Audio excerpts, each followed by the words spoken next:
I want to tell you about a woman I worked with about 15 years into my corporate coaching career. She led a large marketing organization, exceptionally talented, and she had a pattern that was costing her. She couldn't stop managing her team's work after she delegated it. She'd assign a project, then check in the same day, then the next morning. Then she'd quietly redo sections of it herself at 10 o'clock at night. Her team felt micromanaged. She felt exhausted. And she knew exactly what she was doing. She'd been in therapy. She'd read the books. She could tell me in precise clinical language exactly why she behaved this way. Control as a response to early instability. A belief that if she didn't oversee everything, something essential would fall apart. She understood her own psychology better than most coaches could articulate it, and she still couldn't stop. I've thought about that woman often in the years since, because what she taught me, what 35 years of working with driven, self-aware people eventually made undeniable, is something that changes how I think about character in fiction. Understanding a belief doesn't free you from it, and the reason is simple. The belief is not what's running the show. Fear is. Here's what I mean by that. We tend to think of our psychological patterns as operating at the level of belief. I believe I'm responsible for everything, so I act as if I'm responsible for everything. If I could just change the belief, the behavior would change. That's a cognitive model. And it's partially true. Beliefs do shape behavior. But underneath most of the beliefs that are genuinely difficult to change, the ones that survive therapy, survive insight, survive years of self-awareness, there is something that is not a belief at all. It's an emotional charge, a precognitive certainty about what will happen if you stop. Not a thought, a knowing. The kind of knowing that lives in the chest and the gut, not in the part of the mind that reads books and understands psychology. For the woman I worked with, the belief was, if I don't oversee this, something will go wrong. But the fear underneath it was something she could barely say out loud. The fear was, if something goes wrong because I trusted someone else, I will be responsible for the destruction of something I was supposed to protect. And the evidence her nervous system was running on was 30 years old.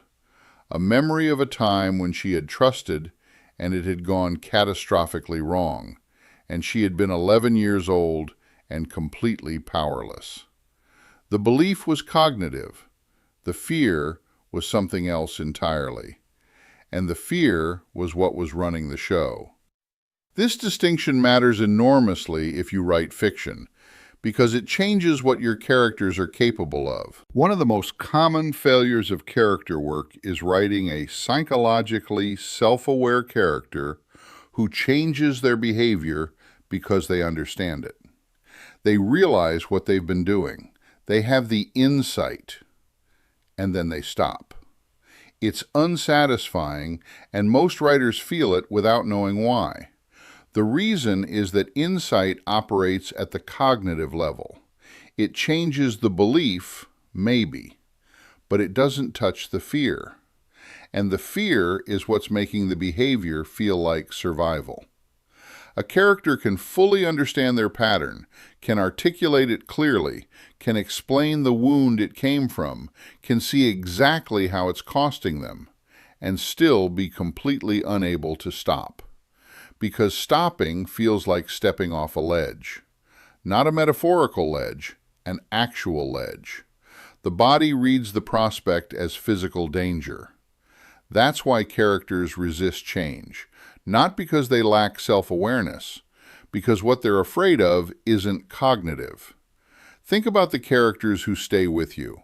The ones who feel real in a way that characters who are merely well-constructed do not. What they almost always have in common is this. There is something they cannot do, even when they know they should, even when they want to, even when every rational signal in the story is telling them that the behavior is destroying them. Hamlet understands that he should act.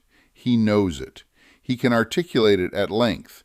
He has every reason in the world, and he cannot. The fear underneath the understanding is not fear of failure. It's something deeper, something about the nature of action and guilt and the irreversibility of certain knowledge that his conscious mind cannot get beneath. He keeps thinking about it because thinking is the only thing that keeps him from having to feel what the action would require. That is not poor character design. That is the most accurate representation of how human psychology actually works that drama has ever produced. Or consider a simpler example from contemporary fiction. Katniss Everdeen knows, by the later books, exactly what she's doing. She knows she's using people as proxies for protection. She knows that her compulsion to volunteer, to sacrifice, to be the one who holds everything together is not just heroism, it's also a defense. She has the self-awareness, and she cannot stop. Because what stops her isn't a belief she can argue herself out of. It's the certainty, running at a level below thought, that if she stops, everyone she loves will be destroyed, and she will be powerless to prevent it. That's not a conclusion. That's a charge her body has been carrying since she was 11 years old. The self-awareness doesn't free her. It makes the tragedy more specific.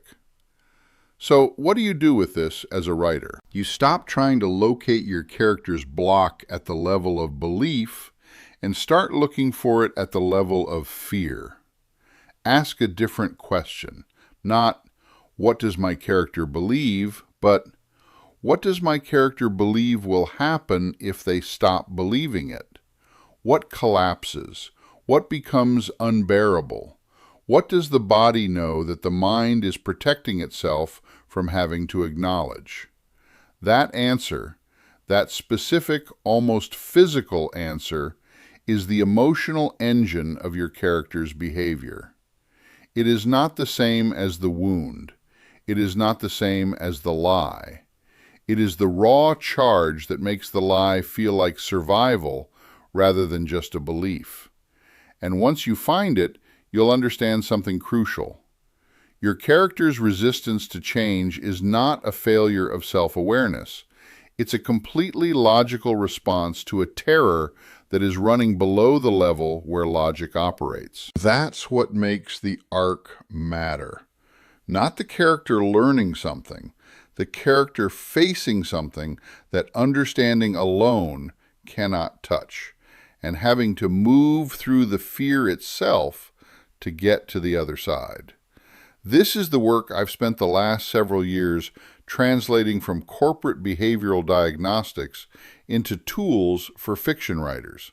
Because the same psychology that makes a brilliant executive unable to stop micromanaging at 10 o'clock at night is the same psychology that makes your protagonist unable to stop destroying their relationships or withdrawing at exactly the wrong moment or choosing safety over love every time the choice comes up.